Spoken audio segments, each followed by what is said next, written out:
Hi everyone, स्वागत है आपका अचीवर्स ऑनलाइन क्लासेस में। और भाई हम लास्ट क्लास में हमने क्या पढ़ा था? दक्षिण भारत में शुरू कर दिया था। और दक्षिण भारत में हम पढ़ रहे थे चालुक्य वंश को। ठीक है, चालुक्य वंश के तीन पार्ट थे, तीन शाखाएं थी, जिसमें आपके वातापी के चालुक्य, वेंगी के चालुक्य और कल्याणी के चालुक्य।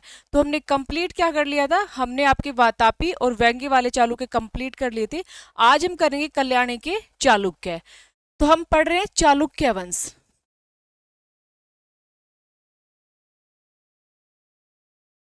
आपका जो चालुक्य डायनेस्टी है, इसके तीन पार्ट है। पहला पार्ट एक बार हम रिवाइज कर लेते हैं 2 मिनट में, जितना भी हमने कल पढ़ा है उतना हम रिवाइज कर लेते हैं। कि भाई पहले है वातापी के चालुक्य, ठीक है। सेकंड नंबर पे है आपके वेंगी के चालुक्य, और थर्ड पे है कल्याणी के चालुक्य। अब आपसे पूछा जाए वातापी के चालुक्य जो हैं उनकी जानकारी या उनका संस्थापक कौन रहेगा, तो वातापी के चालुक्य का जो संस्थापक है वो जयसिंह। ठीक है, हमने पढ़ा था इसके बारे में। सबसे पहले जयसिंह था, कोई ज्यादा इनके बारे में जानकारी नहीं है। रणराग, ठीक है। और इन दोनों की जो जानकारी है वो महाकूट अभिलेख में मिलती है। महाकूट जो लेख है वहां पे इनकी जानकारी मिलती है। उसके बाद आता है आपका पुलकेशिन प्रथम। ठीक है, पुलकेशिन प्रथम के बारे में हमने क्या पढ़ा था? एक तो पुलकेशिन प्रथम वातापी का जो राजधानी, वातापी को अपनी कैपिटल बनाता है। ठीक है, वातापी को अपनी कैपिटल बनाता है और वातापी में ही किले का निर्माण करता है। ये इंपॉर्टेंट चीज पुलकेशिन प्रथम के बारे में याद रखनी है। एक वो यज्ञ करता है, वाजपेयी यज्ञ, राजसूय यज्ञ और हिरण्यगर्भ यज्ञ। अश्वमेध यज्ञ वो नहीं करता। ये तीनों यज्ञ किसके द्वारा किए जाते हैं? पुलकेशिन प्रथम के द्वारा किए जाते हैं। इसके बाद आता है कीर्तिवर्मन, लगा कीर्ति वर्मा भी लिखा आता है, कीर्तिवर्मन भी। ठीक है, कीर्तिवर्मा फर्स्ट। ये जो है गद्दी पर बैठता है, तो इसके बारे में कहा गया कि चालुक्य का निर्माता। चालुक्य का निर्माता किसको कहा गया? कीर्तिवर्मा को कहा गया है। ठीक है, और इसने स्टार्ट किया था वातापी में गुहा मंदिर। गुहा मंदिर का निर्माण किसने किया था? कीर्तिवर्मन प्रथम ने गुहा मंदिर का निर्माण वातापी में किया था। ठीक है, क्योंकि वातापी इनकी कैपिटल थी, वहां पर ये गुफा मंदिर, गुहा मतलब गुफा मंदिर बना रहा था।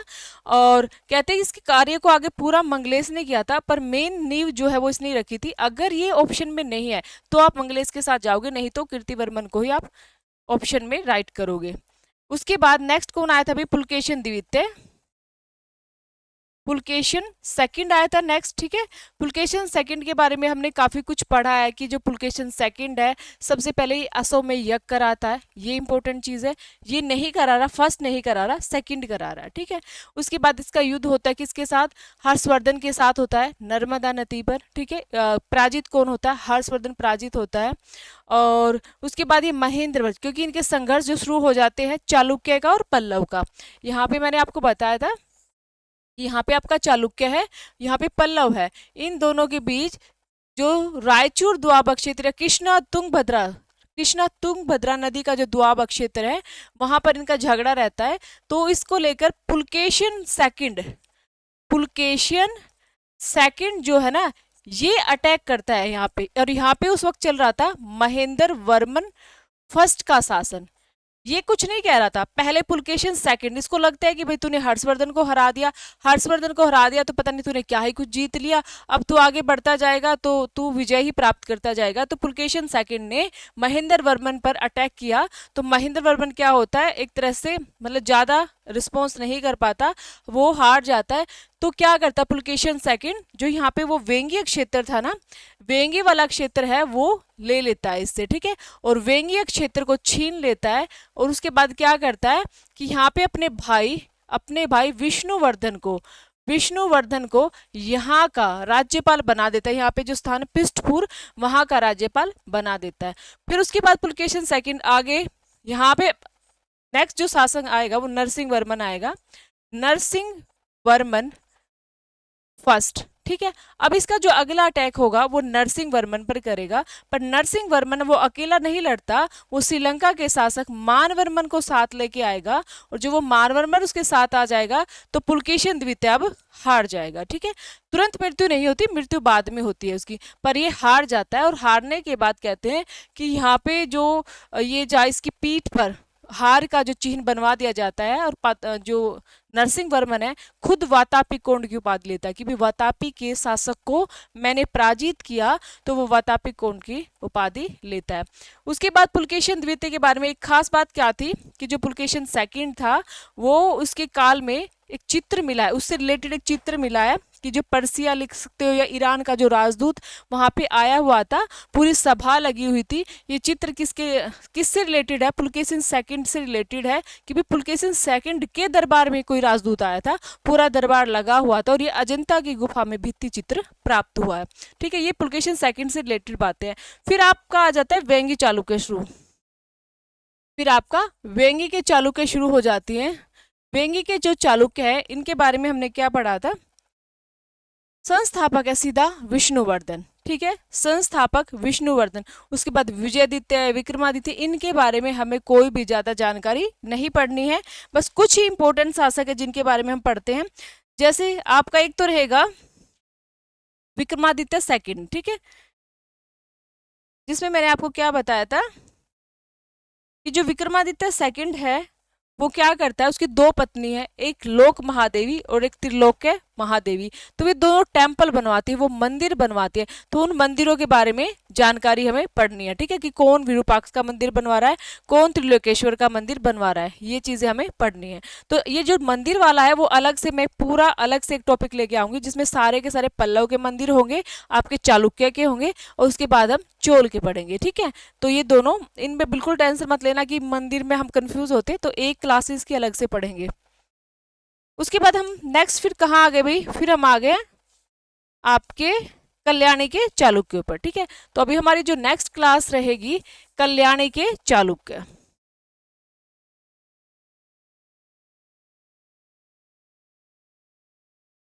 कल्याणी के चालुक्य।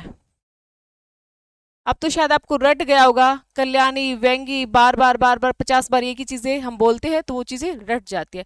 तो जो कल्याणी के चालुक्य है भाई, इसकी स्थापना आपको पता ही होगी कैसे हुई थी। अभी अभी जब हमने पढ़ा था कि भाई यहाँ वातापी के चालुक्य का जो दी एंड होता है, उसके बाद यहाँ पे राष्ट्रकूट वंश आ जाता है। राष्ट्रकूट वंश के बाद फिर कल्याणी के चालुक्य आते हैं। ये पढ़ लिया हमने। तो ये राष्ट्रकूट के जो राष्ट्रकूट है ना, इसके जो अवशेषों पर कहते हैं भाई, इसके अवशेषों पर ही कल्याणी के चालुक्य का विस्तार हुआ या फिर निर्माण हुआ। तो यहाँ पे वेट में था एक व्यक्ति, भाई कब ये वंश कमजोर हो और मैं अपना वंश स्थापित करूं, तो कहते हैं कि तेल द्वितीय या तैलप द्वितीय। ठीक है, बुक्स में तेल द्वितीय लिखा हुआ है, वैसे बुक ज्यादातर बुकों में तैलप द्वितीय लिखा होता है। जो तैलप द्वितीय है वो क्या करता है, वो इनके जो लास्ट शासक है उसकी हत्या करके नया शासक, नया जो क्या बोलते हैं, नया साम्राज्य अपना कल्याणी के चालुक्य बना देता है। उसके बाद उसने क्या किया था, जो एक शासक है वाकपति मुंज, परमार शासक है, उसको हरा दिया था, 6 बार उसको हराया था। तो कहते हैं कि भाई ये जानकारी है आपको कहाँ से मिली है कि उसने को 6 बार हराया, तो ये मेरुतुंग की जो प्रबंध चिंतामणि है उस बुक से हमें मिलती है। तो ये कहानी किसके बारे में है? ये आपकी तैलप द्वितीय के बारे में पहले समझा रही। फिर उसके बाद आता है सत्याश्रय, आते बहुत सारे है बीच में, पर ज्यादा कुछ भी इतना जरूरी हमें नहीं पढ़ना है। सत्याश्रय के बारे में सिर्फ एक ही पढ़ना है कि इसने क्या किया था, वेंगी पर दोबारा से अधिकार कर लिया था, ये इसके लिए इंपॉर्टेंट चीज थी। तो आगे पढ़ते हैं, हम शुरू करते हैं। पहला आपका रहेगा तैलप द्वितीय, ये आपका संस्थापक माना जाता है। संस्थापक, बहुत सारे शासक आते हैं चले जाते हैं, जो इंपॉर्टेंट होते चाहे वो अच्छे काम कर रहा है या फिर वो बुरे कर रहा है, चाहे तो बुरे वालों को लिखा जा रहा है चाहे अच्छे वालों को। ठीक है, मीडियम वालों को जो थोड़ा बहुत कुछ करता, ज्यादा उनके बारे में नहीं जाना जाता। ठीक है, ये था संस्थापक तैलप द्वितीय। तो कल्याणी के, जैसे वेंगी का संस्थापक कौन था, विष्णुवर्धन। जैसे वातापी का कौन था, जयसिंह। ठीक है, वातापी का निर्माता कौन था, कीर्तिवर्मन। ठीक है, ऐसे ही क्या बताया जाएगा, जो कल्याणी का संस्थापक रहेगा वो तैलप द्वितीय रहेगा। ठीक है, तो इसने परमार शासक,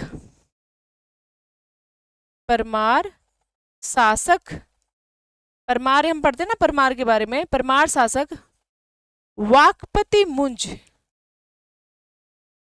को 6 बार पराजित किया। इसने कितनी बार, 6 बार हराया। और इसकी जानकारी, इसकी जो जानकारी हमें कहां से मिली है, इस सारी घटना की जो नॉलेज हमें मिलती है वो कहाँ से मिली है? मेरुतुंग के, मेरुतुंग व्यक्ति का नाम है, मेरुतुंग के प्रबंध चिंतामणि से, ठीक है, प्रबंध चिंतामणि से मिली है हमें ये जानकारी, ये इसकी बुक है। तो ये कहानी सिर्फ तैलप द्वितीय के बारे में है, इससे ज्यादा तैलप द्वितीय के बारे में हमें कुछ भी नहीं पढ़ना। फिर है सत्याश्रय, और ये जो संस्थापक है कब है, इसने कब स्थापना की थी? 973 ईस्वी। ये बुक्स में सब लिखा हुआ है और आपके नोट्स में भी सब मिल जाएगा लिखा हुआ। नेक्स्ट आपसे पूछा जा रहा है, नेक्स्ट कौन है भाई? सत्याश्रय। इसके बारे में सिर्फ और सिर्फ इतना पढ़ना है कि इसने वेंगी पर अधिकार कर लिया था, क्योंकि बीच में वेंगी को छीन लिया गया था, तो इसने दोबारा से वेंगी पर अधिकार कर लिया था। ठीक है, ये क्या था? ये किसके बारे में? सत्याश्रय। इसके बारे में और कोई भी पॉइंट हमें नहीं जानना है। फिर आपका आता है उसके बाद विक्रमादित्य पंचम, कुछ नहीं पढ़ना है इसके बारे में। विक्रमादित्य पंचम, इसके बारे में कुछ नहीं पढ़ना।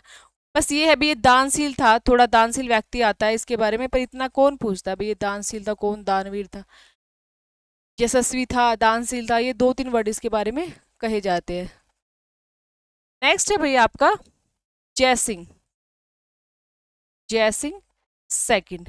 इसके बारे में भी इतना ही है कि जयसिंह का एक बार तो युद्ध होता है किससे? भोज के साथ, परमार शासक भोज के साथ, जिसमें भोज हार जाता है और जयसिंह जीत जाता। फिर एक बार दोबारा जयसिंह का जो युद्ध होता है वो राजेंद्र के साथ होता है, वीर राजेंद्र के साथ, ये चोल शासक था। इस युद्ध में क्या होता है, ये राजेंद्र जीत जाता है और जयसिंह हार जाता है और वेंगी को वापस से छीन लेता है। बस एक समझने की चीज है, आपसे ये नहीं पूछा जाता। मेनली बस संस्थापक कौन था और संस्थापक की जानकारी हमें कहाँ से मिल रही है। अब इसका जो इम्पोर्टेंट शासक है वो है सोमेश्वर प्रथम। ठीक है, कौन सा इसका इम्पोर्टेंट शासक? सोमेश्वर प्रथम, वेरी वेरी इंपॉर्टेंट, सोमेश्वर प्रथम। इसके बारे में क्या इम्पोर्टेंट है? देखिए, एक तो इसने जो राजा था कहाँ का? परमार का जो शासक है, परमार का शासक भोज, उसके साथ इसकी लड़ाई हुई थी। ठीक है, युद्ध हुआ था। परमार का शासक जो भोज है उसकी जो नगरी रही है धारा नगरी,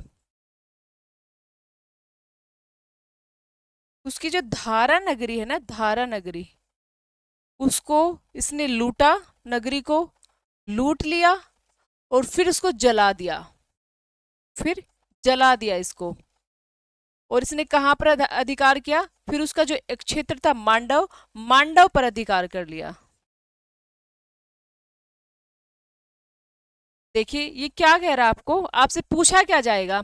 आपसे यही पूछा जाएगा कि जो भोज है, भोज के साथ किसका युद्ध होता है? आपका सोमेश्वर प्रथम का।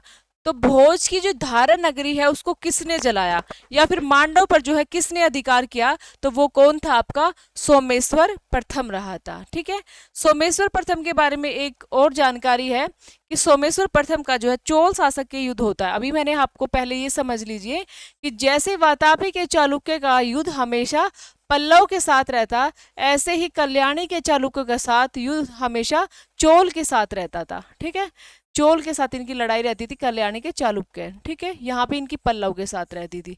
तो वही बार बार आ रहा है, या फिर इनके बारे में आ रहा है कि परमार शासकों के साथ इनका झगड़ा हो रहा था। तो मेनली क्या है, 2 युद्ध होते हैं सोमेश्वर प्रथम के बीच, सोमेश्वर प्रथम और कौन थे? वर्सेस चोल थे।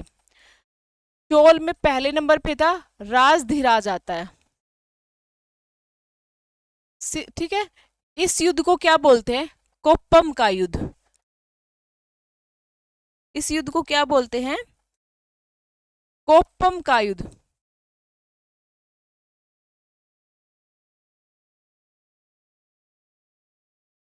कोप्पम का युद्ध फर्स्ट युद्ध होता है जो इसका राजधिराज के साथ। इसमें जो है सोमेश्वर जीत जाता है, क्योंकि राजधिराज जो है ये इसकी मृत्यु हो जाती है यहाँ पे। ठीक है, तो मृत्यु तो हार नहीं जाएगा, इसका जो बेटा है आगे वो चीजों को संभालता है। ठीक है, राजेंद्र की एंट्री होती है, वो संभालेगा कि भाई हाँ अब मैं आऊंगा, मैं देखूंगा, जिसका नाम है वीर राजेंद्र। ये युद्ध है एक 1054 में और एक 1062 में। ये युद्ध होता है 1054 कोप्पम का, और एक है 1062। 1062 में होता है आपका कौन से वाला युद्ध? ये होएगा आपका कुंडल संगम का युद्ध। कुंडल संगम का युद्ध होता है। इसके इसमें भी कौन रहेगा आपका? सोमेश्वर प्रथम। सोमेश्वर प्रथम, दोबारा समझा दूंगी मैं आपको, सीधा आपसे युद्ध पूछ लिया जाएगा। सोमेश्वर प्रथम और वर्सेस आपका वीर राजेंद्र। वीर राजेंद्र भाई, इसमें जो है वीर राजेंद्र जीत जाता है और ये आपका सोमेश्वर प्रथम हार जाता है। ठीक है, तो दोनों युद्ध याद रखने हैं। सोमेश्वर के कौन कौन से युद्ध हुए थे? पहला जो युद्ध रहा था इसका, पहला जो युद्ध रहा था इसका, ये आपका कोम्पम का युद्ध था। नाम युद्ध का कोम्पम का युद्ध। दूसरा है कुंडल संगम का युद्ध था। ठीक है, जो कोम्पम का युद्ध था ये 1054 में होता है, और जो कुंडल संगम, कुंडल वाला जो कांपने वाला पहले हो रहा, अभी पहले से कांपना शुरू कर दिया। ठीक है, फिर दोनों का मेल मिलाप हुआ, संगम हुआ, तो संगम वाला बाद में हो रहा 1062 में, और वो वाला 1054 में। इसमें राजधिराज है और इसमें वीर राजेंद्र है। यहीं भी एंट्री हो जाती है वैसे इसकी, पर ये कुछ खास कर नहीं पाता।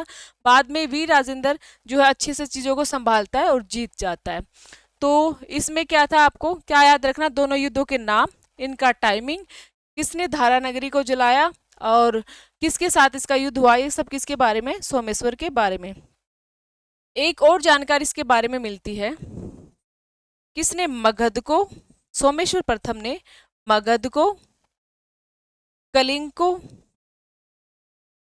और अंग को भी जीत लिया था। अंग अक्षेत्रों को भी जीत लिया। और ये जानकारी हमें कहाँ से मिली है? ये सारी की सारी जानकारी हमें नांदेड़ लेक से मिलती है। नांदेड़ लेक, ये याद रखना है। कहाँ से मिला भी है? महाराष्ट्र से नांदेड़ लेक। जैसे नांदेड़ नदी भी है, नांदेड़ झील भी है, वहीं से ये लेक मिला है, नांदेड़ लेक। इसमें बताता है कि भाई इसने इन सबको तो हराया ही हराया, भोज को भी हराया, इन सबको भी हराया, साथ में इसने मगध, कलिंग और अंग के अक्षेत्रों पे भी अधिकार कर लिया। दूसरी इंपॉर्टेंट चीज, वेरी वेरी इंपॉर्टेंट, इसकी जो उपाधि रही है, ठीक है, और दूसरा क्या था इसका? राजधानी चेंज करना। ये जो राजधानी थी, राष्ट्रकूट ने जो पहले राजधानी बना रखी, जब हम राष्ट्रकूट का टॉपिक पढ़ते हैं तो वहां पे आता है उसने मान्यखेत राजधानी बना रखी थी। राष्ट्रकूट की जो कैपिटल क्या पूछी जाती है? मान्यखेत। अभी तक ये राष्ट्रकूट के ही तो सामंत थे, जो कल्याणी के चालुक्य उन्हीं के तो सामंत थे, उन्हीं से तो निकल के इन्होंने उनको हरा के ही तो ये शासक बने हैं। तो पहले कैपिटल मान्यखेत ही चली आ रही थी, इसने आगे फिर इस राजधानी को कल्याणी बनाया था। मान्यखेत से कल्याणी राजधानी बनाई। ठीक है, मान्यखेत से कल्याणी, मतलब इसने कैपिटल बना ली थी। उसके बाद अहोमल, अहोमल ये क्या थी? ये इसकी उपाधि रही थी। ठीक है, तो राजधानी मतलब इससे रिलेटेड सारे ही फैक्ट इंपॉर्टेंट है, वो आपको याद रखने हैं। ठीक है, उसके बाद नेक्स्ट है, नेक्स्ट ज्यादा और इसके बारे में कुछ नहीं है भाई। ऐसा कहा जाता है कि ऐसा कुछ नहीं कहा जाता इसके बारे में। ठीक है, बस इतना ही कि इसने मान्यखेत से कल्याणी को कैपिटल बनाया था और इसकी उपाधि अहोमल थी। इसके 2 युद्ध हुए थे, ये समय में याद रखना। नेक्स्ट है जो विक्रमादित्य षष्ठ है, काफी इंपॉर्टेंट है। नेक्स्ट जो शासक रहेगा वो रहेगा आपका विक्रमादित्य षष्ठ।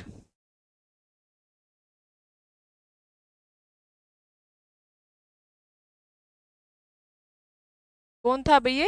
विक्रमादित्य षष्ठ आपका इसका पुत्र था। इसके बारे में क्या खास जानकारी हमें मिलती है? एक तो सबसे पहले ये कि ये क्या कर लेता है, चोल शासक जो है वीर राजेंद्र, उसकी पुत्री से शादी कर लेगा। वीर राजेंद्र जिनके साथ ये अक्सर लड़ रहे थे चोल शासकों के साथ, वीर राजेंद्र की पुत्री से शादी, विवाह कर लेगा, विवाह। ठीक है, उसके बाद जब ये शादी कर लेगा तो इन दोनों के बीच लड़ाई, शादी अब कर ली भाई इनका, ये उनका दामाद हो गया, तो अब गलत बात है ना उनकी, वो इन पर अटैक करे या उन पर अटैक करे, ये जाहिर सी बात है, कॉमन सेंस इन्हें नहीं करना चाहिए। तो इनकी आपस में चालुक्य चोल संघर्ष, चालुक्य चोल संघर्ष रुक जाता है, रुक गया, ठीक है, रुक जाता है। फिर इस काल को शांति का काल कह दे, शांति का काल ये रहता है किसका, विक्रमादित्य षष्ठ का। फिर इससे रिलेटेड एक बहुत जरूरी बात है, ये एक संवत चलाता है जिसको बोलते हैं चालुक्य विक्रम संवत, चालुक्य विक्रम संवत, जो कि बहुत इंपॉर्टेंट है। और ये इसका जो टाइमिंग है वो 1076 ईस्वी में है, ठीक है, 76। तो क्या इससे रिलेटेड इंपॉर्टेंट पॉइंट है, एक तो इसका काल जो है शांति का काल था, इसने जो है चालुक्य चोल शासक वीर राजेंद्र जिससे भी लड़ रहा था इसका फादर, उसी की बेटी से विवाह करके शांति का काल इसने स्थापित कर दिया था। और चालुक्य विक्रम संवत की इसने स्थापना की थी, ठीक है। सारे ही इंपॉर्टेंट टॉपिक इससे रिलेट, इंपॉर्टेंट जो क्या बोल सकते हैं पॉइंट इससे रिलेटेड है। अब इसके संरक्षण में कौन कौन था, किस किस को इसने संरक्षण दे रखा था। पहला था बिल्हन,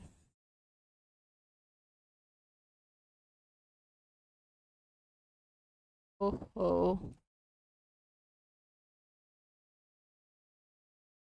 सेकंड आपका विज्ञानेश्वर, ठीक है, बहुत इंपॉर्टेंट है, यही पूछे जाते हैं कि विज्ञानेश्वर किसके समय में था या बिल्हन किसके समय में था। तो दोनों के दोनों विक्रमादित्य षष्ठ के संरक्षण में थे। जो बिल्हन की जो बुक है उसकी विक्रमांक देवचरित है, और विज्ञानेश्वर की जो बुक है वो मिताक्षरा है।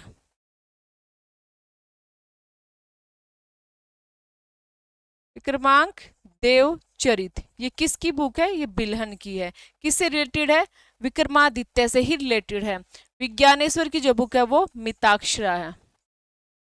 जिस बुक के अंदर ये बताया गया है कि पिता को अपने जीते जी ही अपनी क्या कर लेनी चाहिए, अपनी संपत्ति को अपने पुत्रों में बांट देना चाहिए, बाद में फिर लड़ाई झगड़े होते हैं। तो ये कहानी, ये बात विज्ञानेश्वर ने अपनी मिताक्षरा बुक में बताई गई है। और बिल्हन ने विक्रमादेव चरित में विक्रमादित्य के बारे में सारी कहानी लिखी हुई है, ठीक है। जो मिताक्षरा है ये कानूनी ग्रंथ है, ये क्या है, ये कानूनी ग्रंथ है। ये भी आपको याद रखनी है कि विज्ञानेश्वर की मिताक्षरा एक कानूनी ग्रंथ है। पूछ लेते ना कौन सा शिल्प ग्रंथ है, कौन सा चिकित्सक ग्रंथ है, कौन सा कानूनी ग्रंथ है, तो ये वाला जो विज्ञानेश्वर की मिताक्षरा है ये एक कानूनी ग्रंथ है, ठीक है। उसके बाद आगे चलते हैं। आगे आपका इसी के बारे में है भाई, जो ये इसकी उपाधि पूछ ली जाती है, वैसे इतनी इंपॉर्टेंट नहीं है। परमादि देव, प्रांतक, ये सब इसी की उपाधि है, विक्रमादित्य षष्ठ की उपाधि परमादि देव। ये हो गई प्रांतक। अब ये परमादि देव आपने सुना हुआ नाम लग रहा होगा, ये कौन है, प्रांतक कौन है, उन्हीं के नाम पर ये उपाधि लेता है। ये चंदेल शासक था, कौन, परमादि देव कौन था, चंदेल शासक। वो प्रांतक कौन था, ये चोल शासक था, ठीक है। और एक है पारमांडी राय भी इसकी उपाधि है। इतनी जो टफ उपाधि तो शायद आपके एग्जाम में नहीं आती, पीजीटी या आपके क्या बोल सकते हैं पीजीटी में आ जाती है, या फिर आप नेट वगैरह में तो खैर आती ही है। परमार्दी देव, प्रांतक और परमार्दी राय ये इसकी उपाधि है। उसके बाद इसके इसने जो है विक्रमपुर नगर बसाया, ठीक है, ये भी इंपॉर्टेंट है, पता चल जाता है विक्रमादित्य षष्ठ ने। हाँ, ये षष्ठ पंचम आपको दे दे, विक्रमपुर आपको पता चल जाएगा विक्रमादित्य ने बनवाया। विक्रमादित्य षष्ठ है, विक्रमादित्य पंच है, ये चीज आपको याद रखनी है।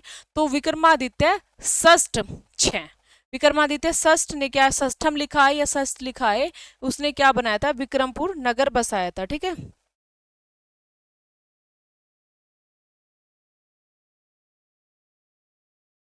विक्रमादित्य षष्ठम या षष्ठ ने क्या बसाया था, विक्रमपुर नगर बसाया, विक्रमपुर नगर बसाया। विक्रमपुर नगर बसाने के बाद इस विक्रमपुर में इसने विष्णु मंदिर बनवाया, विष्णु मंदिर बनवाया, और यहां पर झील का भी निर्माण किया। ऐसा कहा जाता है इसका जो वीर योद्धा जिसकी वजह से सारे युद्ध जीत रहा था, इसका सेनापति था, सेनापति जो था इसका वो था जय सिम्हा। तो इसका जो सेनापति रहेगा वो था जय सिम्हा। पूछा तो नहीं जाता पर थोड़ा सा इसके बारे में जानना चाहिए। भाई जो भी इसने सारी विजय प्राप्त की है या जो भी ये बाहरी और आंतरिक लड़ाई लड़ रहा था वो जय सिम्हा की वजह से ही लड़ रहा था, क्योंकि ये काफी योद्धा था, काफी तेज दिमाग इसके अंदर था। ठीक है, एक तो इसने तुला पुरुष दान किया था, कहाँ पे? नर्मदा नदी के तट पर। एक याद रखना, किसने? विक्रमादित्य षष्टम ने तुला पुरुष दान। भाई वही होता है जैसे तौल के और जो भी इसके सामान जितना भी वो होता है, पैसा, सोना चांदी, ठीक है, वो सब दान में दे दिया जाता है। जो तुला पुरुष क्या था? दान इसने दिया था। कौन सी नदी पर? नर्मदा नदी पर।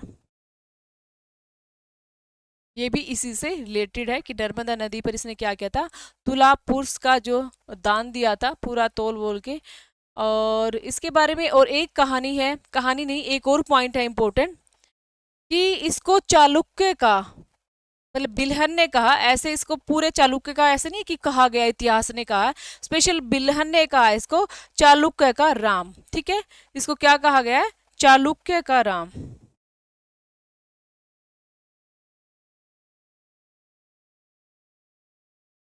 क्या हो गया? एक मिनट भाई।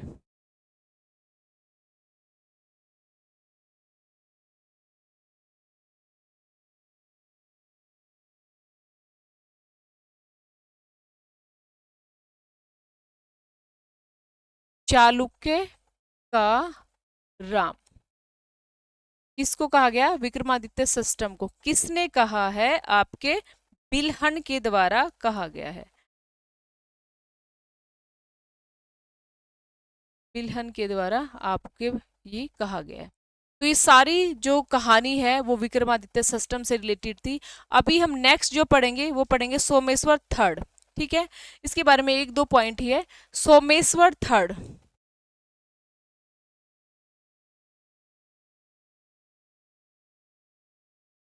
सोमेश्वर थर्ड। अभी हमने सोमेश्वर प्रथम पढ़ा था। ठीक है, विक्रमादित्य षष्टम का जो फादर था वो कौन था? सोमेश्वर प्रथम। और अभी हम पढ़ेंगे सोमेश्वर थर्ड। तो सबसे पहले तो उसकी भूलो कमल एक उपाधि रही है। भूलो भाई कमल, कमलल, ये पूरा आधा लय और पूरा लय। ठीक है, भूलो कमल। एक त्रिभुवन मल इसकी उपाधि रही है, त्रिभुवन मल, ये भी उसकी उपाधि है। ये उपाधि हम क्यों पढ़ते हैं? क्योंकि इसने ये वाला संवत चलाया था। ठीक है, तो सोमेश्वर थर्ड ने भूलो कमल संवत चलाया। भाई जो देखे वही अपनी मर्जी से संवत चलाया जा रहा था। ठीक है, इसका इतना जरूरी नहीं है, पर विक्रमादित्य षष्टम वाला जो है वो इम्पोर्टेंट है। ठीक है, इसका इतना इम्पोर्टेंट नहीं, इसकी बुक इम्पोर्टेंट है जो है मानसोल्लास। सोमेश्वर थर्ड की जो बुक रही है उसका नाम है मानसोल्लास। और ये एक शिल्प ग्रंथ है, ये भी याद रखना। जैसे हमने मिताक्षरा को पढ़ा था कि वो एक कानूनी ग्रंथ है, ऐसे इसको भी याद रखना है कि ये एक शिल्प ग्रंथ है। ठीक है, होगी कहानी। मानसोल्लास पढ़ा, इसका ये क्या है? शिल्प ग्रंथ है। ये चीजें आपको याद रखनी है।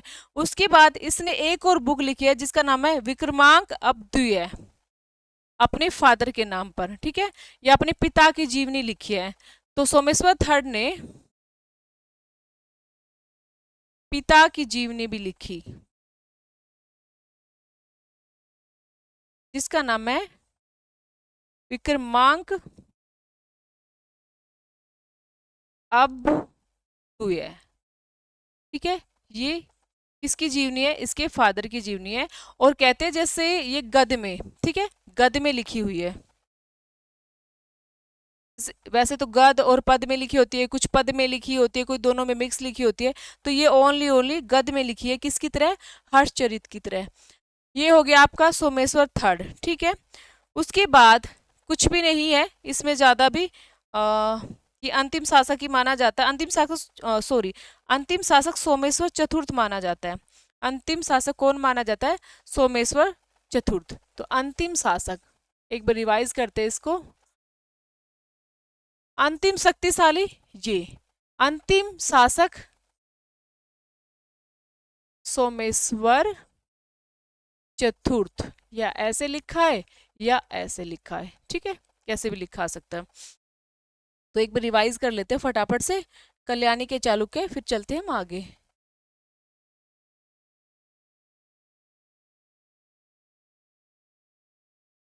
याद हो गया, हो गया। इसका संस्थापक कौन था, संस्थापक जो इसका रहेगा वो आपका तैलप सेकंड रहेगा। कौन रहेगा इसका संस्थापक, तैलप सेकंड रहेगा।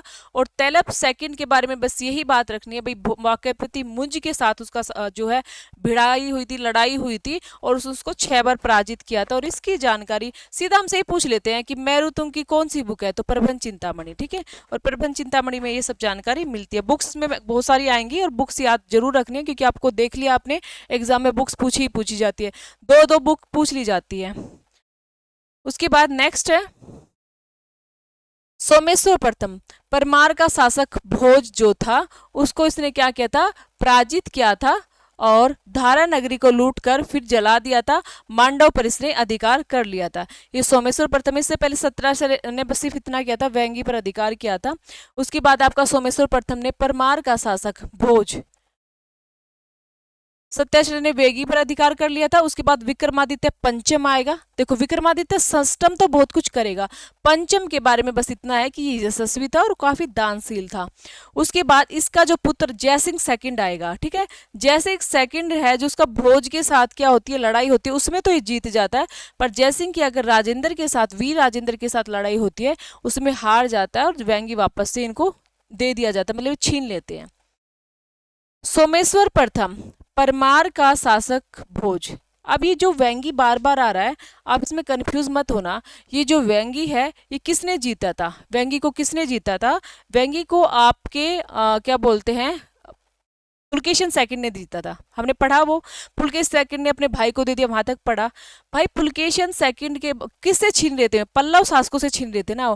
पल्लव का दी एंड हो चुका है और पल्लव के स्थान पर वहां पे चोल वंश आ चुका है, और चोल वंश के पास अब ये वेंगी है, ठीक है। तो इसलिए आपस में इनकी फिर से छीना छपटी लग रही है। तो मैंने बताया ना कि जहां पे पल्लव थे वहां पे चोल आ गए, जो पल्लव के पास एरिया था वो चोलों के पास है। तो ये वेंगी वाले उसमें कंफ्यूज मत होना। सोमेश्वर प्रथम, परमार का शासक भोज है। यहाँ किसने नगरी को जलाया, मांडव को जला दिया था। और इसने क्या किया था, 2 युद्ध किए थे, दोनों युद्ध याद रखने हैं। कोप्पम का युद्ध और कुंडल संगम का युद्ध था। दोनों के पहले युद्ध में क्या होता है, ये जीत जाता है, सेकंड वाले में हार जाता है, ठीक है। इसने जो कलिंग है, मगध है और अंग क्षेत्र पर अधिकार किया था, इसकी जानकारी हमें कहाँ से मिली है, तो इन सब की जानकारी हमें कहाँ से मिलती है, नांदेड़ लेख से मिलती है। उपाधि इसकी आहोमल, आहोमल इसकी उपाधि है, ठीक है। राजधानी मानेखेत से कलन, ठीक है। आहोमल कौन था, सोमेश्वर प्रथम था। राजधानी क्या थी, मानेखेत। मानेखेत किसकी थी, राष्ट्रकूट की थी, उससे चेंज करके इसने अब कल्याणी बना ली थी। उसके बाद इसका बेटा आएगा विक्रमादित्य षष्ठ, जिसने चालुक्य विक्रम संवत चलाया, वीर राजेंद्र की पुत्री से विवाह कर लिया, जिससे इनका संघर्ष आपस में जो इनकी फाइट चल रही थी, ठीक है, चालुक्य चोल की, वो रुक गई और शांति का काल इसको कहा गया था। इसने 2 जो है व्यक्तियों को संरक्षण दिया, बिल्हन को और मिताक्षर, सॉरी विज्ञानेश्वर को। बिल्हन की बुक विक्रमादेव चरित है और विज्ञानेश्वर की मिताक्षर है। मिताक्षर जो बुक है वो कानूनी ग्रंथ है। उसके बाद प्रमादिदेव, ये चंदेल शासक है और ये चोल शासक है। तो इसने क्या किया था, इनके नाम पर इससे उपाधि ले रखी थी, और वह परमांडी राय, ठीक है। उपाधियां और भी हैं पर हम इतना ज्यादा उपाधियों पे इतना फोकस नहीं करते। उसके बाद है विक्रमादित्य षष्ठम, विक्रमपुर नगर बसाता है, जहां पर वो विष्णु मंदिर और झील का निर्माण करता है। देखो अभी तक ज्यादा कुछ मंदिर वगैरह नहीं आए हैं। एक मंदिर आया, एक तो आया गुहा मंदिर बादामी में, तो वो कीर्तिवर्मन ने बनवाया। ठीक है, उसकी एक बात है वातामी पे किले का निर्माण, वो पुलकेशिन प्रथम ने बनवाया। उसके बाद आया विरूपाक्ष मंदिर। विरूपाक्ष मंदिर है विक्रमादित्य सेकंड के समय में बनवाया गया था, वो उसकी पत्नी के द्वारा बनवाया गया था, जो लोक महादेवी है। ये मेन आया है। तो लोकेश्वर वाला तो याद हो ही जाता है क्योंकि वो उसके नाम पर ही है। और अभी और कौन सा है, अब ये आया है विष्णु मंदिर। ठीक है, जो विक्रमपुर में बसाया गया था, वो किसने बसाया था, विक्रमादित्य षष्ठम ने बसाया था। उसके बाद इसका सेनापति था जय सिम्हा।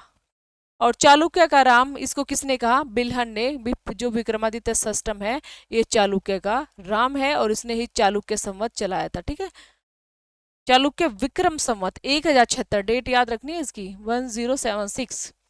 सोमेश्वर थर्ड के बारे में इसने भूकमल और त्रिभुवन मल की जो उपाधि ले रखी है। अंत और इसने क्या किया था, इसने यही संवत चलाया था, भूकमल ही संवत चला दिया था। बुक उसकी याद रखनी है, एक तो मानसोल्लास बुक है जो एक शिल्प ग्रंथ है। उसके बाद पिता की जीवनी विक्रमादेव विक्रमांक अभ्युदय जो है गद्य भाषा में है, हर्षचरित के ही समानांतर ये जीवनी है, तो ये भी इसी ने लिखी थी। अंतिम शासक जो रहेगा वो सोमेश्वर चतुर्थ है। ये भाई आपके कल्याणी के चालुक्य है। अभी हम जो नेक्स्ट करेंगे वो करेंगे पल्लव वंश। ठीक है, अभी हम नेक्स्ट करेंगे पल्लव वंश।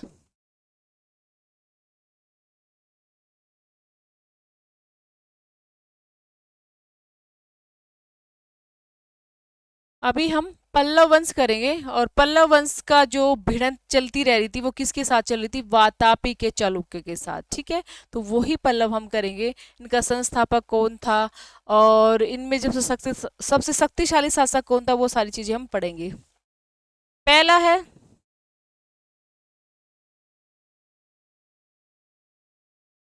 शिव सकंद शर्मा, शिव सकंद वर्मा, नोट शर्मा।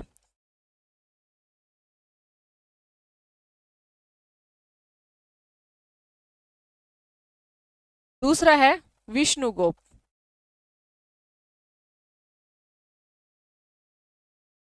इन सब की जानकारी सिर्फ और सिर्फ अभिलेखों से ही मिलती है। ये थे या इन्होंने कितना क्या शासन किया, इनकी जानकारी और ज्यादा नहीं मिली है। इसकी विष्णुगुप्त की जानकारी हमें प्रयाग प्रशस्ति से मिलती है। समुद्रगुप्त का जो प्रयाग प्रशस्ति अभिलेख है, पूछ लेते हैं भाई इसकी जानकारी कहाँ से मिली है, प्रयाग प्रशस्ति अभिलेख से मिलती है।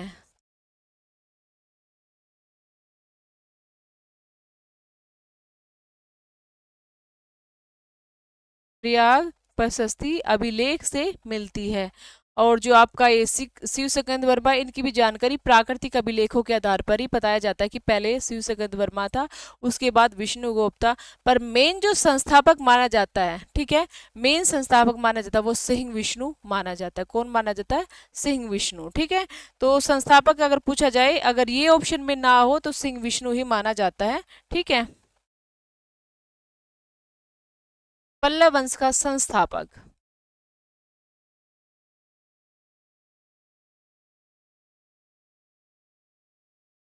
सिंह विष्णु। सबसे पहले विष्णु है, ये वैष्णव धर्म से है। दूसरी बात, इसकी जो उपाधि रही है अवनी सिंह, बहुत बार पूछी जाती है, अवनी सिंह। और एक है पोतरैण, पोतरैण, ये दोनों क्या है, इसकी उपाधि है। तो ये कौन है, संस्थापक सिंह विष्णु, जो वैष्णव धर्म को मानता है। और इसने क्या किया था, मामलपुरम या महाबलीपुरम में क्या बनवाया था, मंदिर बनवाया था। मामलपुरम या महाबलीपुरम में इसने क्या करवाया था, मंदिर का निर्माण करवाया था। देखो जगह भी तो पूछी जाती है ना, कौन सा कहाँ बनवा रहा है, कौन विक्रमपुर में बनवा रहा है, ठीक है, कौन बादामी में बनवा रहा है, कौन महाबलीपुरम या मामलपुर में मंदिर बनवा रहा है। तो ठीक है, इसने कौन सा मंदिर बनवाया था, वराह मंदिर, वराह मंदिर। ये चीज ध्यान देने योग्य है, वराह मंदिर, सिंह विष्णु ने वराह मंदिर बनवाया। इसके दरबार में कौन था, भारवी। ठीक है, कौन कवि था इसके दरबार में, भारवी, जिसकी जो बुक का नाम है, रचना का नाम है किरातार अर्जुनियम। ठीक है, किरात अर्जुनियम जिसका नाम है,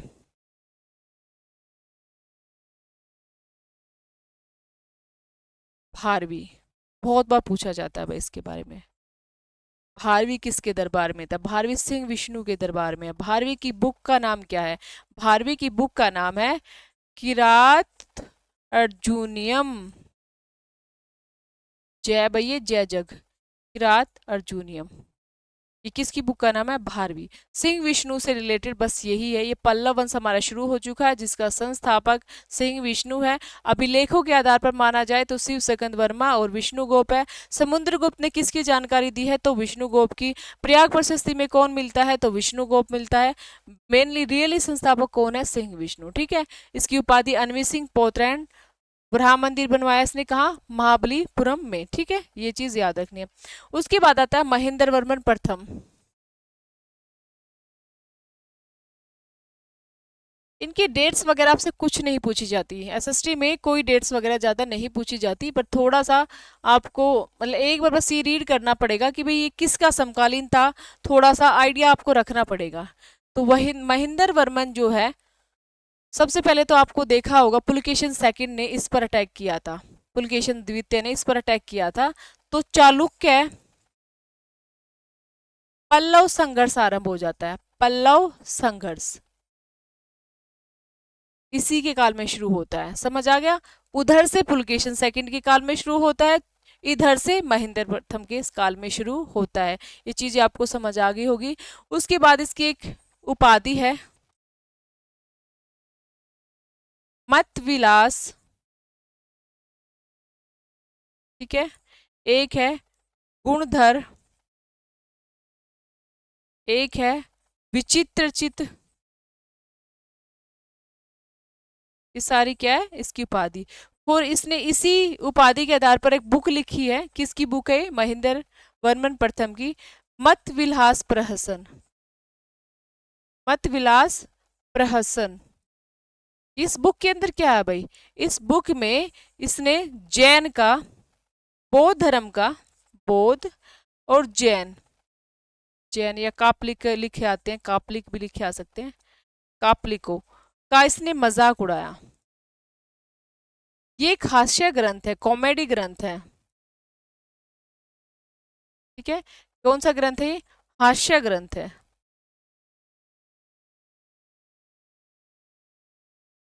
हास्य ग्रंथ है। एक मेन चीज आपको याद रखनी है कि जो महेंद्र वर्मन प्रथम था, ये पहले किस धर्म से रिलेटेड था? ये पहले जैन धर्म था। पहले पहले जैन धर्म से था।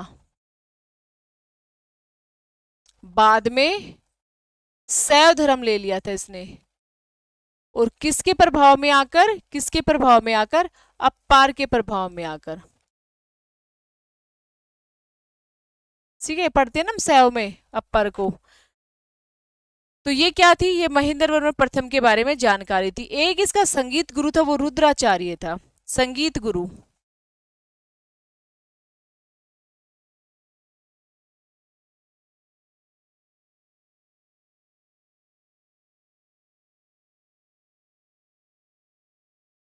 इसका जो संगीत गुरु है वो रुद्राचार्य है। क्या था? संगीत गुरु का नाम रुद्राचार्य। ठीक है, ये इंपॉर्टेंट पॉइंट है कि भाई इसका कौन गुरु था? रुद्राचार्य। तो ये सारी इंपॉर्टेंट किसके बारे में थी? और हाँ, ये किसका समकालीन था? ये आपके हर्षवर्धन का भी समकालीन था। अगर पुलकेशिन द्वितीय का समकालीन है तो ये हर्षवर्धन का भी समकालीन है। ये चीज आपको याद रखनी है। ठीक है। और इसके बारे में बस, इसने महेंद्र वर्मन शैली का निर्माण शुरू किया था। महेंद्र वर्मन शैली। महेंद्र प्रथम ने महेंद्र वर्मन शैली शुरू की थी। पत्थरों को काटकर जो है मंदिर बनाए जा रहे थे, वो इसके काल में शुरू हो गई थी ये वाली शैली। ये हो गया आपका महेंद्र वर्मन। ठीक है, एक बार और रिवाइज करेंगे। उसके बाद आगे चलते हैं नरसिंह वर्मन प्रथम।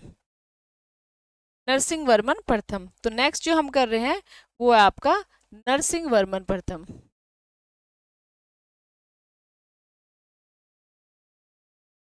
नरसिंह वर्मन प्रथम। नरसिंह वर्मन प्रथम के बारे में क्या आपको पढ़ना है? सबसे पहले हम क्या पढ़ते हैं? एक तो इसका युद्ध होता है। किसके साथ युद्ध होता है इसका भाई? इसका युद्ध होगा आपके पुलकेशिन सेकंड के साथ। ठीक है, तो सबसे पहले इसकी उपाधि पढ़ते हैं, महामल, वातापी कोंड और महाराज। महामल, वातापी क्या इसकी उपाधियां हैं, ठीक है, उपाधि। महामल, उसके बाद वातापी कोंड, वातापी कोंड की क्यों ली थी उपाधि, पुलकेशिन द्वितीय को हराकर। उसके बाद महाराज, महाराज, महाराज उपाधि जो इसने ली थी वो किसने दी थी इसको, हेनसांग के द्वारा दी गई थी, हेनसांग के द्वारा ये उपाधि दी गई थी।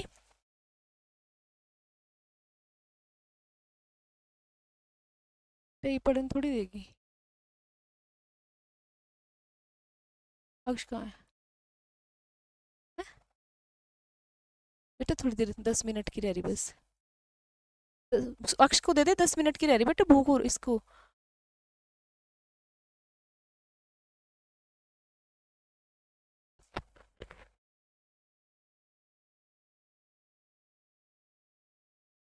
तो भाई जो नरसिंह वर्मन प्रथम है इसकी जो उपाधि है महामल, और जो ये वातापी कोंड वाली उपाधि है ना, ये क्यों ली थी, ये पुलकेशिन सेकंड को हराकर, पुलकेशियन सेकंड को हराया था जब,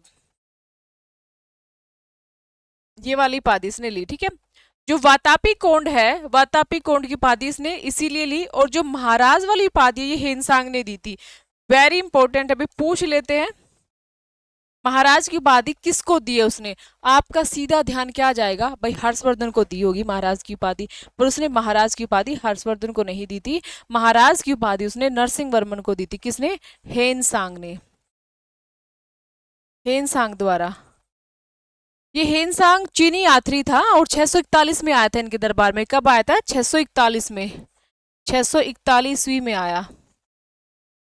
इसका क्या था भाई, पहले तो ये हर्षवर्धन के काल में था, हर्षवर्धन हार गया, उसके पीछे पीछे पुलकेशिन सेकंड के वहां पे चला गया, पुलकेशिन सेकंड के हारने के बाद अभी यहाँ पे आ गया, इसके पीछे पीछे देख रहा था भाई कौन सा शक्तिशाली शासक है, उसी के पीछे पीछे चला जाता था, ठीक है। तो हेनसांग आपके चालुक्य वंश में भी गया है, ये आपके काची में भी गया है, काची में आया था ये, ठीक है, और पल्लव शासक के यहाँ महेंद्र सिंह वर्मन के प्रथम के यहाँ पे आया था। तो याद रखना कि ये हेनसांग के द्वारा महाराज की उपाधि दी गई, 641 में यहाँ पे ये आया था, और कहाँ आया था, कांची, कांची में रहा था भैया, कांची में रुका, जिनकी मेन जगह थी कांची पल्लो की, ठीक है, ये हो गया। और उसके बाद आगे युद्ध हमने पढ़ ही लिया इसके बारे में कि भाई इसके साथ युद्ध हुआ था, किसके साथ हुआ था, पुलकेशिन सेकंड के साथ, सेकंड के साथ युद्ध हुआ था, किसका, ये हमने पढ़ा है नरसिंह वर्मन का। बस एक तो इसके साथ मानवर्मन था, ये कौन था, श्रीलंका का शासक था, श्रीलंका का शासक, श्रीलंका का शासक था, तो इसके साथ इसने पूरी सेना अपने पूरी ताकत दी, ठीक है, तो इसकी वजह से क्या होता है, जीत जाता है। उसके बाद इसका सेनापति था सिरोतंड, उसके बारे में नहीं जानते, ठीक है। और ये जो जानकारी हमें कासकुड़ी अभिलेख से मिलती है और महावंश से, ये पूछा जाता है कि भाई ये इनका युद्ध हुआ नरसिंह वर्मन का और पुलकेशिन सेकंड का, ठीक है, इनका युद्ध हुआ और मानवर्मन ने इसका साथ दिया, ये जानकारी हमें कहाँ से मिल रही है, कासकुड़ी लेख से। और एक देखो, ये अभी हमने क्या पढ़ा था, नांदेड़ लेख, ये जो अभिलेख लेख है ये भी कई बार पूछे जाते हैं एग्जाम में, किससे रिलेटेड है, ठीक है, किससे रिलेटेड है, तो वो नांदेड़ किससे रिलेटेड था, आज इसको सोमेश्वर प्रथम से रिलेटेड, ठीक है, सॉरी सोमेश्वर थर्ड से रिलेटेड था। और ये पूछा जाए आपसे कि जो कासकुड़ी लेख है किससे संबंधित है, ये नरसिंह वर्मन से रिलेटेड है, ठीक है, इसी में इन दोनों के युद्धों की सारी जानकारी मिलती है, कासकुड़ी में भी मिलती है और महावंश में भी मिलती है, महावंश में भी हमें जानकारी जो नॉलेज है वो मिल रही है कि भाई इन दोनों के बीच लड़ाई हुई और मानवर्मन ने नरसिंह का साथ दिया, बेचारा पुलकेशिन सेकंड अकेला रह गया, ठीक है। फिर ये युद्ध में जीत जाता है और युद्ध में पुलकेशिन सेकंड हार जाता है, जिस खुशी में ये इसकी पीठ पर चिन्ह अंकित करवाता है, हार का जो चिन्ह अंकित करवाता है ना, पीठ पर चिन्ह अंकित करवाता है बेइज्जती के लिए, ठीक है, और खुद ये वातापी कोंड की उपाधि लेता है, वातापी कोंड की उपाधि ये लेता है। तो ये सारी बातें किससे रिलेटेड है? मानसिंह वर्मन से, सॉरी नरसिंह वर्मन से रिलेटेड है। इसकी जो शैली थी वो मामल शैली थी। महेंद्र की जो शैली थी वो महेंद्र वर्मन शैली थी। वेरी वेरी इंपॉर्टेंट है। मामल जो शैली है वो नरसिंह वर्मन की है। जो ये मंदिर बनवा रहे हैं ना, तो इन्हें अपनी अपनी शैली यूज कर रखी है, अपने अपने नाम की। तो इसकी जो शैली है मंदिर बनाने की, मंदिर बनाने की जो शैली है वो मामल शैली है। कौन सी है? मामल शैली। जिसमें मंडप वगैरह का, रथ से मंदिर जो बनवाए जा रहे थे उन सब का निर्माण किया था। ठीक है, जिसमें मंडप व रथ का निर्माण होता था। मंडप व रथ आगे पढ़ेंगे इनको फिर डिटेल में। बस थोड़ा इसके साथ भी इसको याद रखो कि कंफ्यूज ना हो किसी तरह का। तो ये सब है नरसिंह वर्मन से रिलेटेड बातें। अभी हम आगे चलते हैं भाई। Narasimha Varman second, Narasimha Varman second, Narasimha Varman second. इसके बारे में हमें क्या याद रखना है? एक तो भाई इसकी उपाधि क्या थी? एक तो इसकी उपाधि थी आगम प्रिय। इसने उपाधि ले रखी थी। एक इसकी उपाधि थी शंकर भक्त। शंकर को, क्योंकि खुद को शंकर का अवतार मानता था, खुद को बोलता था मैं शंकर का अवतार हूं। तो एक उपाधि है इसकी शंकर भक्त, और एक सर्वभक्त नहीं शंकर भक्त, और एक उपाधि है इसकी आगम प्रिय, और एक उपाधि थी इसकी राज सिंह। ठीक है, राज सिंह। आगे जो मंदिर बनवाएगा वो भी राज सिंह शैली में ही बनवाएगा। ये हो गया। खुद को क्या करता था? महेश्वर या शंकर का अवतार बताता था। खुद को परमेश्वर या महेश्वर, ठीक है, का अवतार, कि मैं शिव का अवतार हूं, मैं शैव का अवतार हूं, ये खुद को बताता था। कौन? नरसिंह वर्मन सेकंड था। ठीक है, उसके काल में एक दरबारी था, दरबार कवि था, दरबार रचनाकार था। कौन था? दंडिन। ये भी बहुत इंपॉर्टेंट है। ठीक है, जैसे हमने भारवी को पढ़ा, ठीक है, भारवी को पढ़ा, उसके बाद हमने और कौन पढ़ा था? बिल्हन को पढ़ा, विज्ञानेश्वर को पढ़ा। ये सारे के सारे इंपॉर्टेंट है। अभी ये कौन है? ये आपका दंडिन। ठीक है, दंडिन भी इंपॉर्टेंट है। किसके काल में था? नरसिंह वर्मन सेकंड के काल में था दंडिन। और इसकी बुक का नाम है काव्यदर्श।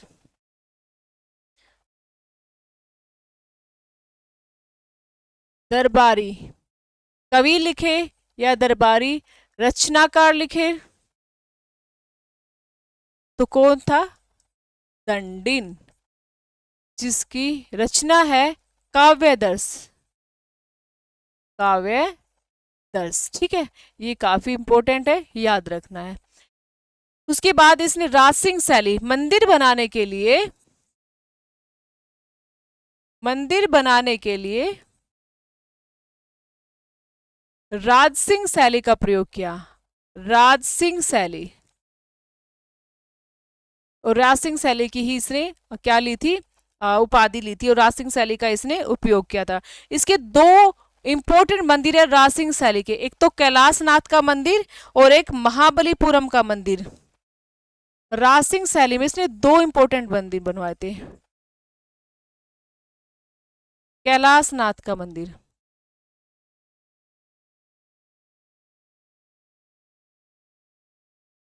एक महाबलीपुरम का, महाबलीपुरम का मंदिर भी बोला जा सकता है ये। और इसको समुद्रीय मंदिर भी, समुद्रीय मंदिर, समुद्रीय तटीय मंदिर, ठीक है, तटीय मंदिर, या फिर इसको शोर मंदिर भी बोला जाता है। शोर मंदिर, ये सारे नाम आ सकते हैं। ये किसने बनवाया? समुद्री तटीय मंदिर किसने बनवाया? तो आपका नरसिंह वर्मन सेकंड ने। शोर मंदिर किसने बनवाया? सेम एक ही मंदिर के नाम है, महाबलीपुरम, समुद्र तटीय और शोर मंदिर। ठीक है, ये एक ही मंदिर के नाम है। और ये है कैलाशनाथ का मंदिर। ये दोनों के दोनों मंदिर किसने बनवाए थे? आपके राज सिंह शैली में बनवाए गए थे। आपके कैलाशनाथ का मंदिर या कांची का कैलाश मंदिर भी बोल सकते हैं इसको ही, कांची का कैलाश मंदिर। ये थोड़ा कंफ्यूज करते हैं कौन सा कांची में है, कौन सा अलग अलग जगह पे है। कांची का कैलाश मंदिर।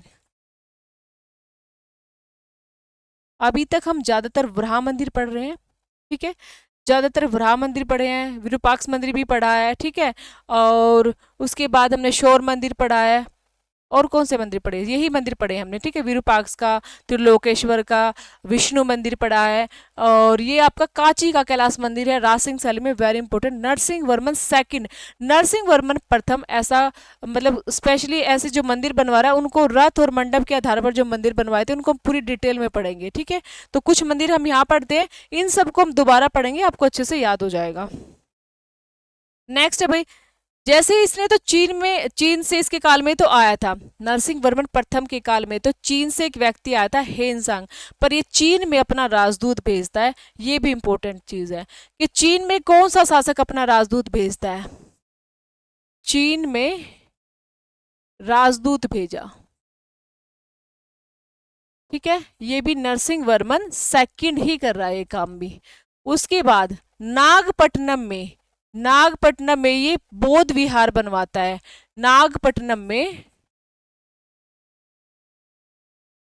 बौद्ध विहार क्या बनवा रहा है, बौद्ध विहार, जिसको क्या बोलते हैं, जिसको चीनी पैगोडा भी बोला गया है, चीनी पैगोडा भी बोला गया है, सप्त पैगोडा नहीं, चीनी पैगोडा, याद रखना, सप्त पैगोडा वो अलग चीज है, टेम्पल्स वो अलग है, ये है चीनी पैगोडा भी इसको बोला गया है, ठीक है।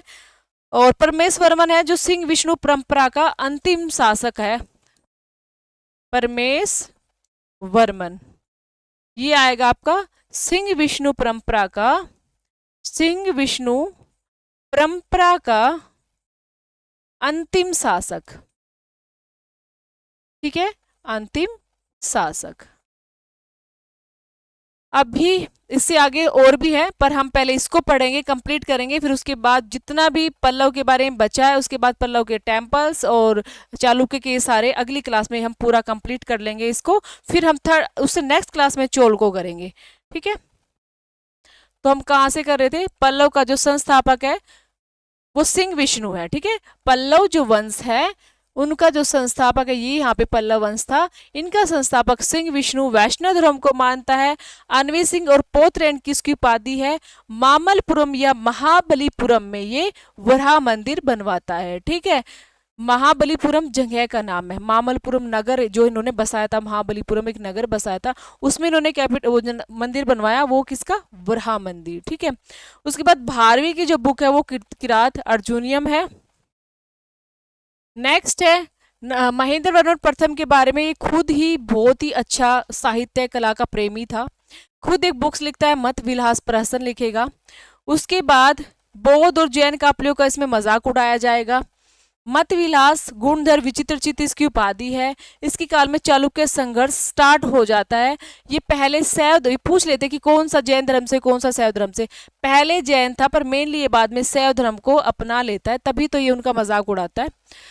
संगीत गुरु रुद्राचार्य किसके गुरु थे भाई, महेंद्र वर्मन के गुरु थे संगीत गुरु, और महेंद्र वर्मन शैली का ही निर्माण करता है।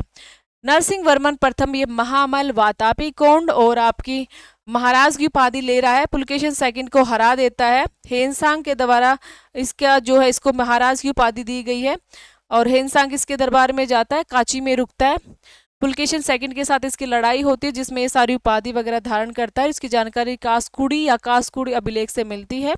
मंदिर बनाने की शैली इसकी मामल शैली थी जिसमें मंडप और रथ का प्रयोग किया गया था। नरसिंह वर्मन को आगम प्रिय शंकर भक्त और राज सिंह नरसिंह वर्मन सेकंड जो है राज सिंह और खुद को परमेश्वर का अवतार बता रहा है। इसके काल में दंडिन था जो काव्य दर्श की रचना करता है।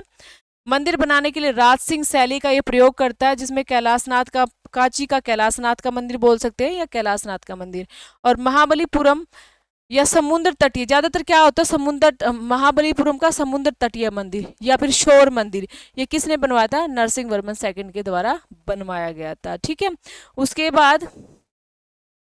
उसके बाद है आपका चीन में राजदूत भेजता है और नागपट्टनम में बौद्ध विहार बनवाता है जिसको चीनी पैगोडा कहते हैं। अंतिम जो होता है परमेश्वर वर्मन सिंह विष्णु परंपरा का अंतिम है। उसके बाद 3-4 शासक और आएंगे, उनके बारे में हम नेक्स्ट क्लास में पढ़ेंगे और जितना भी इससे रिलेटेड बचता है वो सारा हम डिस्कस करेंगे, ठीक है। तो आज के लिए इतना ही, okay bye bye. I hope आपको ये टॉपिक अच्छे से समझ आएगा। मैं इसको थोड़ा धीरे धीरे इसलिए करा रही हूँ कि टॉपिक हमने कम पढ़े होते हैं और ये आपके एग्जाम में आते हैं तो चीज़ें आपको ज़्यादा टफ से ना लगे। अभी हमारे पास टाइम है तो हम थोड़ा थोड़ा थोड़ा करके पढ़ेंगे, एकदम से जो बहुत ज़्यादा प्रेशर आप पर नहीं डाला जाएगा। Okay, bye bye.